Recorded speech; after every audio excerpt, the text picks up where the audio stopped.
أصحابك يا سيدي يا شفيع المذنبين. أعوذ بالله من الشيطان الرجيم. بسم الله الرحمن الرحيم. تؤمنون بالله ورسوله وتجاهدون في سبيل الله بأموالكم وأنفسكم ذلكم خير لكم إن كنتم تعلمون. يغفر لكم ذنوبكم ويدخلكم جنات تجري من تحتها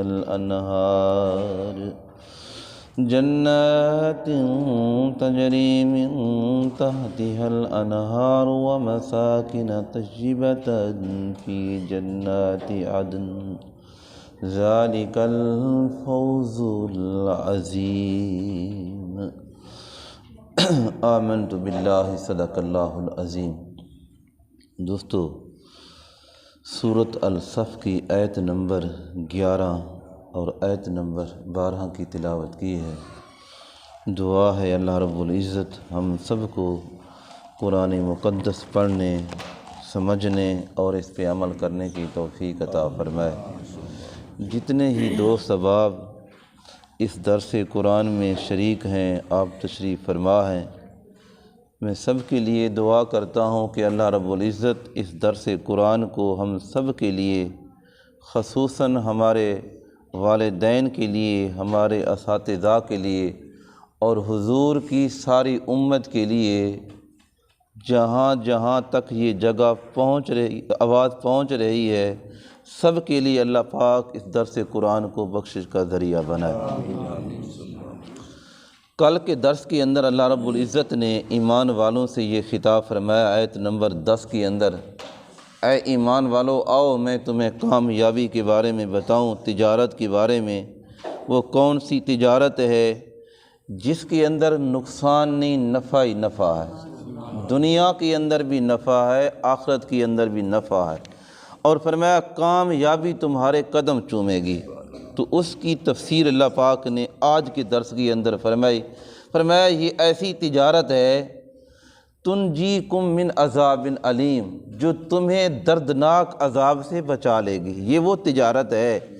ایک تجارت دنیا کے اندر انسان کرتا ہے، کاروبار کرتا ہے، اس کے اندر نقصان بھی آ جاتا ہے، اس کے اندر انسان کو عروج بھی ملتا ہے، عیش و عشرت بھی ملتی ہے. تو فرمایا پھر اسے فکر ہوتی ہے اپنی اس تجارت کی، کاروبار کی، اس سرمایہ کی کہ میرا سرمایہ کہیں ضائع نہ ہو جائے. یہ وہ سرمایہ ہے نہ کبھی ضائع ہوگا، نہ کبھی نقصان ہوگا، بلکہ اللہ پاک دنیا کے اندر بھی اس کو عزت عطا فرمائے گا، آخرت کے اندر بھی اللہ اسے عزت عطا فرمائے گا. تو فرمایا تؤمنون باللہ، ایمان لاؤ اپنے اللہ پر ساتھ. اللہ حالانکہ پیچھے کیا کس کا لاؤ؟ اے ایمان والو. وہاں بھی ایمان کا ذکر فرمایا، آگے اللہ پاک نے فرمایا ایمان لے آؤ. تؤمنون باللہ، اللہ پر ایمان لاؤ، ورسولہ، اور اس کے رسول پر ایمان لاؤ، وتجاہدون، اور اللہ کے راستے میں جہاد کرو. وتجاہدون فی سبیل اللہ، اللہ کے راستے میں جہاد کرو. بِأَمْوَالِكُمْ وَأَنفُسِكُمْ، اپنے مال سے اور اپنی جان سے. ذَلِكُمْ خَيْرٌ لَكُمْ، یہ تمہارے لیے بہت بہتر ہے. اِن كُنتُمْ تَعْلَمُونَ، اگر تمہیں علم ہو جائے، تمہیں پتہ چل جائے کہ اس کا کتنا نفع ہے، تو یہ تمہارے لیے بہت بہتر ہے. يَغْفِرْ لَكُمْ ذُنُوبَكُمْ، ہم صبح شام نماز پڑھنے کے لیے آتے ہیں، کوئی انسان نیکی کرتا ہے، کسی بیوہ یتیم کی خدمت کرتا ہے، اس کا مقصد کیا ہے کہ اللہ مجھ سے غلطیاں، کوتاہیاں، گناہ ہو گئے، میں تیری بارگاہ میں معافی چاہتا ہوں، اس کے ذریعے مجھے معافی مل جائے. یتیم کی خدمت کرنا فقط اس کی نیت یہ ہے کہ اللہ راضی ہو جائے، میری خطائیں معاف ہو جائیں. تو اللہ یہاں اس کی تفصیل بیان فرما رہا ہے. تمہیں انعام کس چیز کا دیا جائے گا؟ یغفر لکم ذنوبکم، تمہارے گناہ معاف کر دیے جائیں گے. فرمایا وَيُدْخِلْكُمْ، اور انسان کا دوسرا مقصد نیکی کرنے کا کہ مجھے جنت مل جائے، تو اللہ پاک اس کا اعلان فرما رہا ہے وَيُدْخِلْكُمْ جَنَّاتٍ تَجْرِی، تجھے داخل کیا جائے گا اس جنت کے اندر، ان باغاتوں کے اندر جہاں نہریں رواں دواں چل رہی ہیں، من تحتہا الانہار، اور وہ نہریں چل رہی ہیں، وَمَسَاکِنَ طَیِّبَةً، فرمایا اس کا جو ٹھکانہ ہوگا، رہنے کی جگہ ہوگی، وَمَسَاکِنَ طَیِّبَةً، پاکیزہ مکان ہوں گے، فی جنات عدن، جنت عدن میں، ذالک الفوز العظیم، یہ کتنی بڑی کامیابی ہے۔ ساری کامیابیاں دنیا کے اندر وہ حقیر ہیں، اور یہ کامیابی سب سے بڑی کامیابی ہے جس کو یہ انعام مل جائے۔ تو میرے بھائیو، اللہ رب العزت نے ہمیں اپنے رب پر، اچھا ایمان تو پہلے بھی ہے، اب اس ایمان کی حفاظت کرنی ہے، اس ایمان کو ضائع نہیں کرنا، اپنے رسول پر ایمان لانا۔ جس وقت لا الہ الا اللہ محمد الرسول اللہ کا اقرار کیا ہے، تو پھر تو اللہ کے رسول پر بھی تمہارا ایمان ہے، اللہ پر بھی ایمان ہے، لیکن اب جس طرح اللہ چاہتا ہے کہ اس طرح کا تمہارا ایمان ہونا چاہیے، تو ایمان سب کے برابر نہیں۔ سیدنا ابو بکر صدیق کا ایمان اور پوری انسانیت کا ایمان ایک سائڈ پہ ہے، ابو بکر کا ایمان سب سے آگے ہے۔ سیدنا فاروق اعظم رضی اللہ تعالی عنہ، حضور علیہ الصلوۃ والسلام نے فرمایا ان کا ایمان اس طرح ہے کہ جس طرح پاؤں کے ٹخنوں سے نیچے لٹک رہا ہے۔ عمر کا ایمان اتنا کامیاب ہے، اتنا بڑا ایمان ہے۔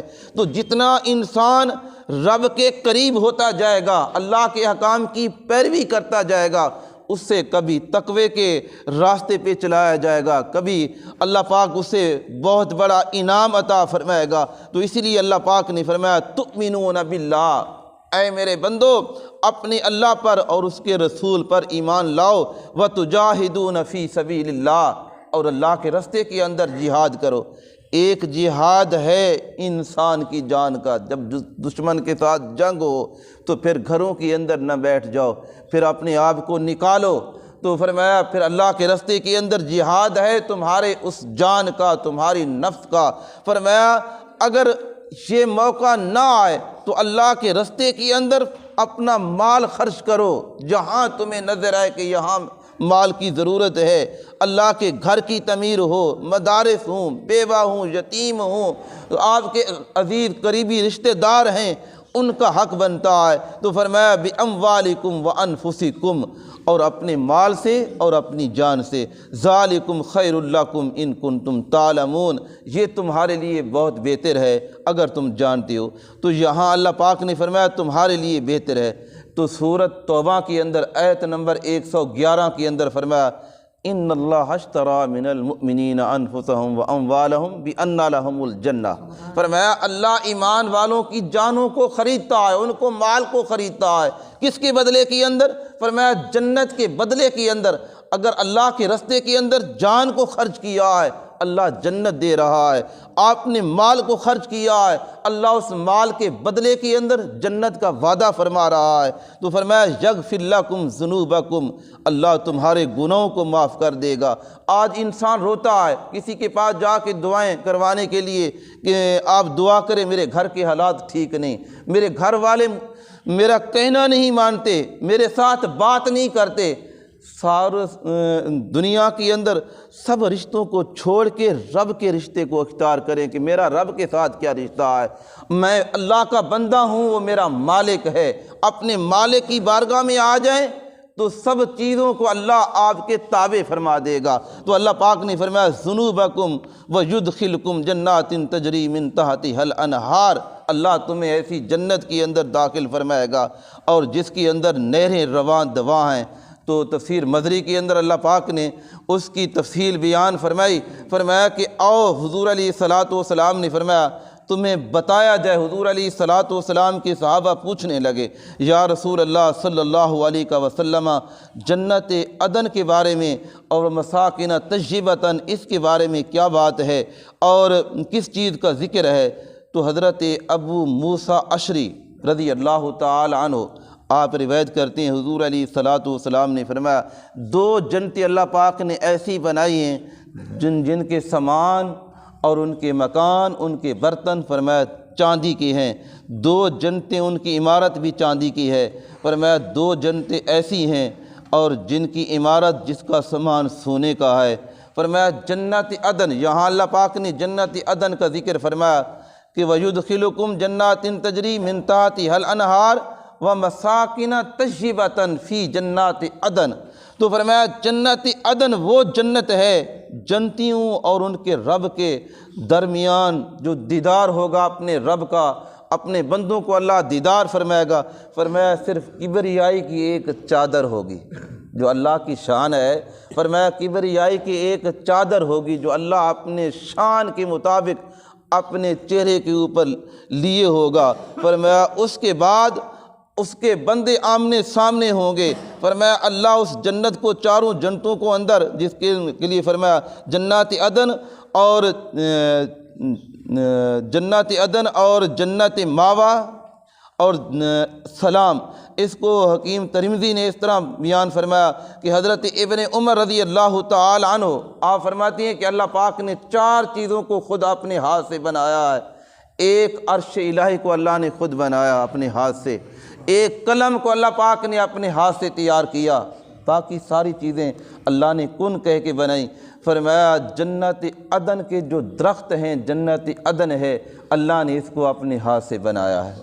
فرمایا پھر سیدنا حضرت آدم علیہ الصلاۃ والسلام کو اللہ پاک نے اپنے ہاتھ سے بنایا۔ یہ 4 چیزیں کتنی قیمتی ہیں، انسان کی قدر پوچھیں تو اس رب سے پوچھیں کہ اللہ نے انسان کو سب چیزوں سے اسے اعلیٰ بنایا ہے۔ تو فرمایا یہ 4 چیزیں ہیں، یا عرش الہی ہے، عرش الہی کے نیچے جن کو قیامت کے دن سایہ مل جائے تو انسان بڑا خوش قسمت ہے، اور وہ قلم، جس قلم کو اللہ پاک نے فرمایا لکھ، اس نے لکھنا شروع کیا، اس قلم کو اللہ پاک نے اپنے ہاتھ سے بنایا ہے، اور جنت عدن کو اللہ پاک نے اپنے ہاتھ سے بنایا ہے، اور حضرت آدم علیہ الصلاۃ والسلام جو تمام ابو البشر کے باپ ہیں، اللہ پاک نے ان کو اپنے ہاتھ سے بنایا ہے۔ تو میرے بھائیوں، فرمایا جنت عدن کے اندر کیا ہوگا؟ فرمایا جنت عدن سرخ یاقوت موتیوں کا ایک محل ہے، لؤلؤ، فرمایا موتیوں کے محل کے ساتھ بنی ہوئی یہ جنت ہے۔ فرمایا اس کے اندر 70 کمرے ہیں۔ فرمایا ہر کمرے کے اندر ایک محل، ہر کمرے کے اندر ایک پلنگ ہے۔ فرمایا ہر پلنگ کے اوپر 70 قسم کے کھانے اللہ پاک نے سجا کے رکھے ہیں، اور ہر اس جنتی کے لیے 70 خادمی ہیں۔ فرمایا وہ اس کی خدمت کے اندر کھڑے ہیں، ہر صبح اللہ پاک 70 قسم کے کھانے اس جنتی کو عطا فرمائے گا۔ تو میرے بھائیوں، کیا یہ کامیابی کم ہے؟ یہ کامیابی بہت بڑی کامیابی ہے۔ آج ہمارے پاس کوئی عزیز رشتہ دار آئے، اس کے لیے ایک ٹائم کا کھانا پیش کرنا مشکل ہو جاتا ہے کہ 2-3 کھانوں سے ہم کہتے ہیں یار گزارا ہو جائے، کتنا خرچہ آئے گا۔ تو جس جنتی کو یہ جنت مل رہی ہے، اللہ اس سے 70 خادم بھی دے رہا ہے اور 70 خادمہ بھی دے رہا ہے، اور اس کے اندر پھر 70 قسم کے کھانے روزانہ اس کے پیش کیے جائیں گے۔ فرمایا پھر پلنگ کے اوپر وہ بیٹھا ہوگا، تو کتنی بڑی شان ہے پلنگ کے اوپر بیٹھنا، اور کہیں سے اللہ کے فرشتے آپ کی خدمت کے لیے آ رہے ہیں، اور کہیں سائڈ پہ اللہ کی وہ جنت کی حوریں ہیں، وہ آپ کے پاس آ رہی ہیں، کھانے لے کر آ رہی ہیں۔ تو وہ کس کو ملنے ہیں؟ ایمان والوں کو ملنے ہیں، اور یہ بہت بڑی کامیابی اللہ پاک نے فرمایا جس کو یہ کامیابی مل جائے۔ انسان کہتا ہے مجھے دنیا کی بادشاہی مل جائے تو کامیابی ہے، مجھے وزارت مل جائے کامیابی ہے، مجھے ملک کا حکمران بنا دیا جائے، کوئی عظیم عہدہ دیا جائے، تو میرے بھائیوں سے یہ سارے عہدے اور ساری چیزیں کم ہیں اگر انسان اپنے رب کو راضی کر گیا، اللہ رسول کو اس نے راضی کیا ہے، یہ بہت بڑی کامیابی ہے۔ اور کامیابی کے بعد اللہ اس کو انعام کیا دے رہا ہے؟ اور جنت عدن اور جنت ماوا اور جنت خلد اور جنت الفردوس، یہ جو جنتی ہیں اللہ پاک نے ایمان والوں کے لیے بنائی ہیں۔ تو دعا ہے اللہ رب العزت ہم سب کو حضور علیہ الصلاۃ والسلام کے بتائے ہوئے احکام کے مطابق عمل کی توفیق عطا فرمائے۔ بس اپنی آنکھوں کی حفاظت کرنی ہے، ہاتھوں کی حفاظت کرنی ہے، زبان کی حفاظت کرنی ہے۔ اسی زبان سے ہم لا الہ کا اقرار کرتے ہیں۔ مسلمان لا الہ الا اللہ کہنے سے مسلمان ہوا، پھر اپنی زبان کو غلط کاموں کے اندر استعمال نہیں کرنا، چغلی کے اندر اور غیبت کے اندر اس کو خراب نہیں کرنا، گندہ نہیں کرنا۔ کانوں کی جو سماعت ہے اس سماعت کو غلط چیزیں اس کے سماعت کے اندر نہ جائیں، اور جو آنکھیں ہیں یہ بہترین اللہ کے انعام ہیں دنیا کے اندر جو اللہ نے ہمیں عطا کیے ہیں۔ تو ان آنکھوں کو غلط چیزوں کو دیکھنا نہیں جس کو اللہ اور اللہ کے رسول نے منع فرمایا ہے، اور دیکھیں کبھی بیٹھ کے قرآن کی تلاوت کریں اور کبھی حضور علیہ الصلاۃ والسلام کی حدیث طیبہ کا مطالعہ کریں کہ میرے نبی کے فرمان کیا ہے۔ میرے بھائیو اسی کے اندر کامیابی ہے۔ اللہ پاک نے اس کی تفصیل تجارت کی ان آیتوں کے اندر بیان فرمائی ہے۔ دعا ہے اللہ پاک ہم سب کو حضور علیہ الصلاۃ والسلام کے بتائے ہوئے احکام کے مطابق عمل کی توفیق عطا فرمائے۔ آمین وآخر دعوانا ان الحمد للہ رب العالمین۔